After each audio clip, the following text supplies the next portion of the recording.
Welcome back, students. Let's look at a couple of more challenging examples for simplifying rational expressions. Before we do, here's a couple of things to keep in the front of your mind. We know how to factor out the greatest common factor. This one's easy. Clearly, 7 and 70 are both divisible by 7. If I factor out a 7, 7 divided by 7 is 1, x squared, and 70 divided by 7 is 10. There's my final answer. Don't forget the trick we learned in the last video. We're allowed to factor out a -1. When I factor a -1, this negative x becomes positive, and this positive 9 becomes negative. Another kind of factoring that is useful is factoring the difference of squares. I notice that this is x squared and this is 5 squared. Difference means subtract. So that's a difference of squares. And it factors as x plus 5 and x minus 5. All right, let's look at some more challenging examples for simplifying rational expressions. Now remember, the number one rule on these problems is you are not allowed to reduce the pieces. You can't reduce that 3 with that 6. You can't reduce that x with that x. You're not allowed to reduce when you are next to additions and subtractions. Instead, we first try to factor. Nothing to factor in the top. Let's leave that as x minus 3 times 1. In the bottom, we know how to factor this. We need two numbers that multiply to 9. Two numbers that multiply to 9 could be 3 and 3. We like the 3's because they also add to 6. If they're going to add to -6, they would have to both be negative. Now let's try to reduce. Any top factor can reduce with its matching bottom factor. Reduce x minus 3 and x minus 3. What does that leave as 1 in the top? X minus 3 in the bottom. There's my final answer. Let's try this one. In the top, I'm going to factor out the greatest common factor. I notice that this has x's and this has x's. Take the one with the smaller exponent. Factor out 3 x's. If I factor out 3 x's out of 4 x's, I'll still have 1 x left. That's 4 minus 3 is 1. If I factor out 3 x's from 3 x's, I have no x's left, just the 10. The bottom will factor like this.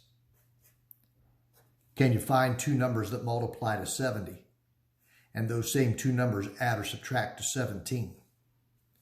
Well, 70 could be 7 times 10. And if 7 and 10 are going to add to -17, they would both have to be negative. Now reduce any top factor with any bottom factor.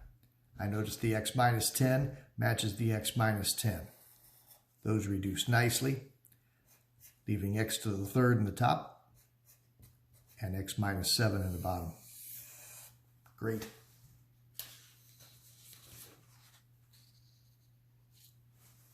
For this problem, I'm going to use my trick at some point. The bottom, well, there's not much to do with the bottom. We'll leave it alone, times 1.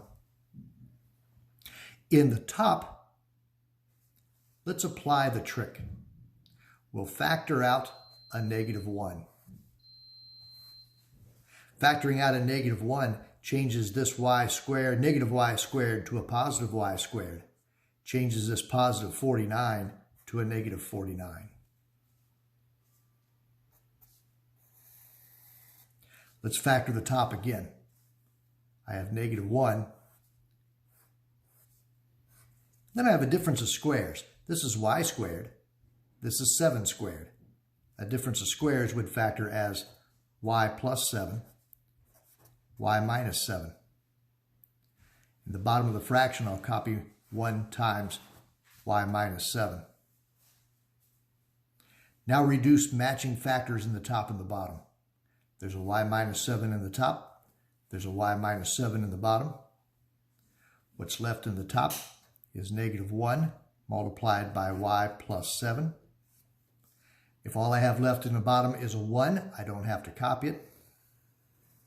Let me write that a little nicer.